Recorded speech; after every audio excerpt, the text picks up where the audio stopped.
Kelompok anggota: Lalu Virgiawan Wahyu Mulia, Destia Yupita, Baik Widya Sarya Ningsih, Siti Fatimatu Zahro.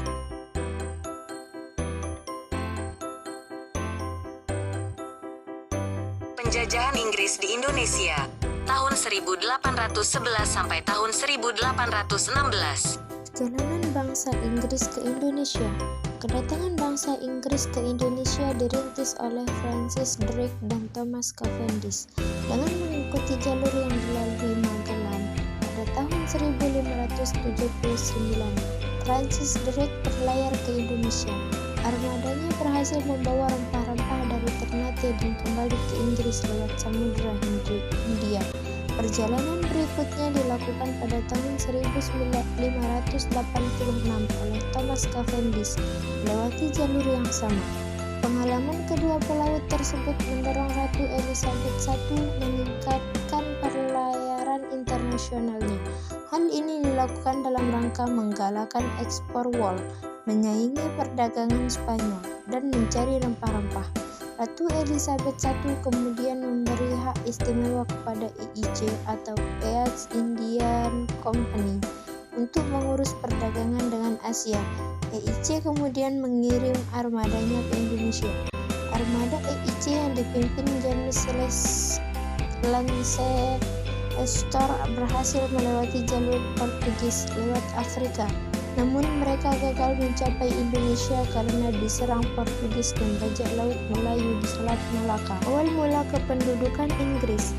Inggris telah datang ke Indonesia jauh sebelumnya. Perhatian terhadap Indonesia dimulai sewaktu penjelajah F. Drake singgah di Ternate pada tahun 1579.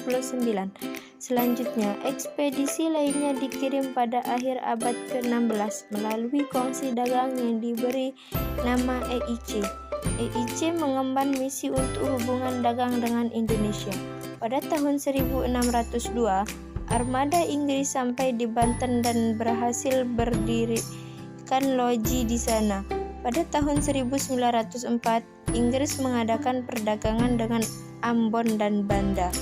Tahun 1909 mendirikan pos di Sukadana, Kalimantan. Tahun 1613 berdagang dengan Makassar atau Kerajaan Goa. Dan pada tahun 1614 mendirikan loji di Batavia atau Jakarta. Dalam usaha perdagangan itu, Inggris mendapat perlawanan kuat dari Belanda. Belanda tidak segan-segan menggunakan kekerasan untuk mengusir orang Inggris dari Indonesia.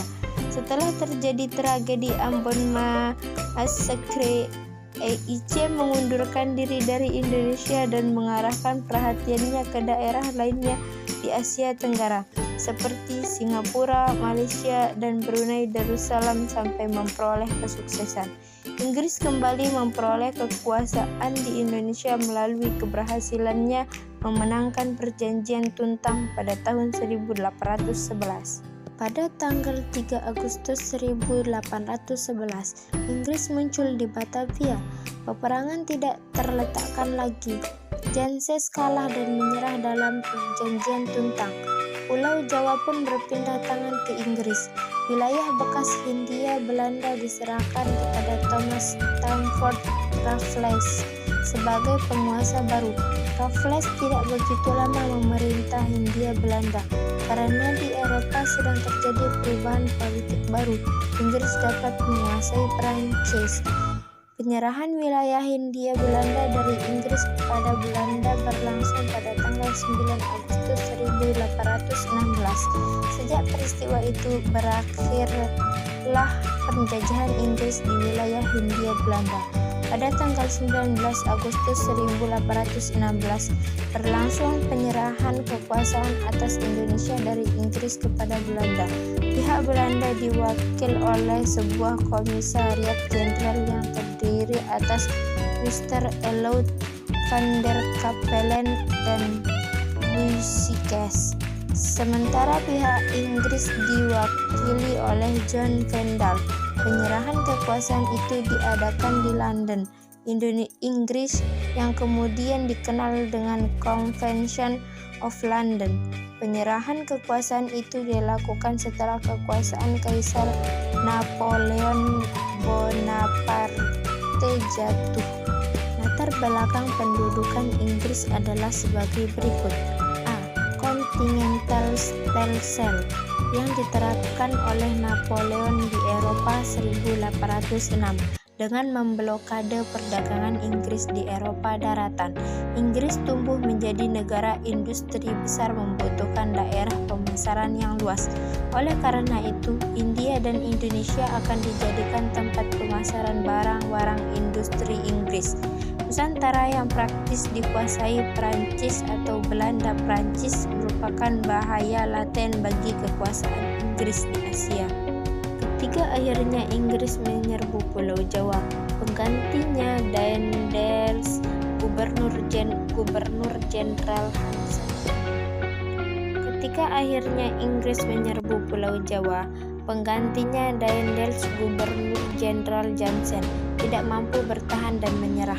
Akhirnya dari penjajahan Belanda, Perancis ditandatangani dengan kapitulasi Tuntang 18 September 1811. Isinya adalah sebagai berikut. A. Seluruh Jawa dan sekitarnya diserahkan kepada Inggris. B. Semua tentara Belanda menjadi tawanan Inggris. C. Semua pegawai Belanda yang mau bekerja sama dengan Inggris dapat memegang jabatan terus. D. Semua hutang pemerintah Belanda yang dahulu bukan menjadi tanggung jawab Inggris. Kapitulasi Tuntang ditandatangani tanggal 18 September 1811 oleh S. Auchmuty dari pihak Inggris dan Janssens dari pihak Belanda. Seminggu sebelum kapitulasi Tuntang, Raja Muda Lord Minto yang berkedudukan di India mengangkat Thomas Stamford Raffles sebagai wakil gubernur di Pulau Jawa. Dalam pelaksanaannya, Raffles berkuasa penuh di seluruh Nusantara dan cenderung mendapat tanggapan positif dari raja-raja dan rakyat setempat karena hal berikut ini. A. Para raja dan rakyat tidak menyukai Daendels. B. Ketika masih berkedudukan di Penang, Malaysia, Raffles beberapa kali mengadakan misi rahasia ke kerajaan-kerajaan yang anti Belanda seperti Yogyakarta, Banten, dan Palembang. C. Sebagai seorang yang liberalis, Raffles memiliki kepribadian yang simpatik. Ia menjalankan politik murah hati dan sabar walaupun dalam praktiknya berlainan. Kebijakan pemerintah Raffles tahun 1811 sampai 1816. A. Jenis penyerahan wajib pajak dan rodi harus dihapuskan. B.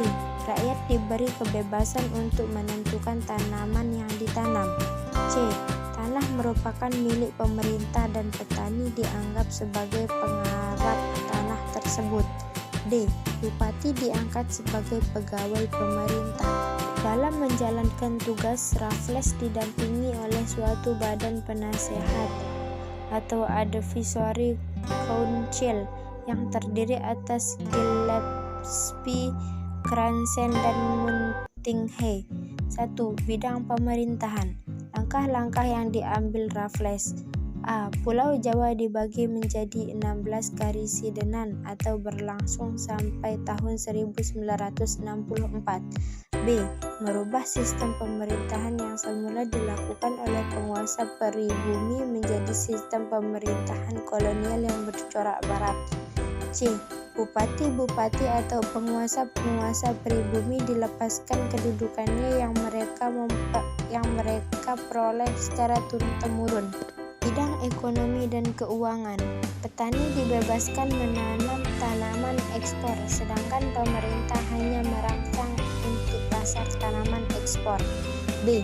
Penghapusan pajak hasil bumi dan sistem penyerahan wajib, karena dianggap terlalu berat dan dapat mengurangi daya beli rakyat. C. Menetapkan sistem sewa tanah. D. Pemungutan pajak pada mulanya perorangan, namun akhirnya per desa. Maksud dan tujuan pelaksanaan sistem sewa tanah. A. Para petani dapat menanam dan menjual hasil panennya secara bebas untuk memotivasi mereka agar menjadi lebih giat sehingga kesejahteraannya menjadi lebih baik. B. Daya beli masyarakat semakin meningkat sehingga dapat membeli barang-barang industri Inggris. C. Pemerintah kolonial mempunyai pemasukan negara secara tetap dan cukup terjamin.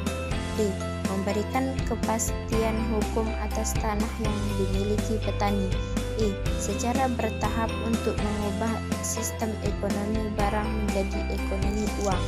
Sistem sewa tanah dalam pelaksanaannya telah menimbulkan perubahan-perubahan penting sebagai berikut. A. Unsur paksaan diganti dengan unsur kebebasan dan sukarela. B. Ikatan yang bercorak tradisional dirubah menjadi hubungan perjanjian atau kontrak. C. Ikatan adat istiadat yang sudah berjalan turun-temurun menjadi semakin longgar karena pengaruh budaya barat. Hambatan dalam pelaksanaan sistem sewa tanah. A. Keuangan negara dan pegawai-pegawai yang cakap jumlahnya terbatas. B. Masyarakat Indonesia berbeda dengan masyarakat India yang sudah mengenal perdagangan ekspor. C. Sistem ekonomi desa pada waktu itu belum memungkinkan diterapkannya ekonomi uang. D. Belum adanya pengukuran tanah milik penduduk secara tepat. E. Adanya pejabat yang bertindak sewenang-wenang dan korupsi. F. Pajak terlalu tinggi sehingga banyak tanah yang tidak digarap. Berakhirnya kekuasaan Thomas Stamford Raffles. Berakhirnya pemerintahan Raffles di Nusantara ditandai dengan adanya Convention of London pada tahun 1814. Perjanjian tersebut ditandatangani di London oleh wakil-wakil Belanda dan Inggris yang isinya sebagai berikut. 1. Nusantara dikembalikan kepada Belanda. 2. Jajahan Belanda seperti Ceylon, Kaap Koloni, Guyana tetap di tangan Inggris. 3. Di pantai Malabar diambil alih oleh Inggris sedangkan Bangka diserahkan kepada Belanda sebagai gantinya.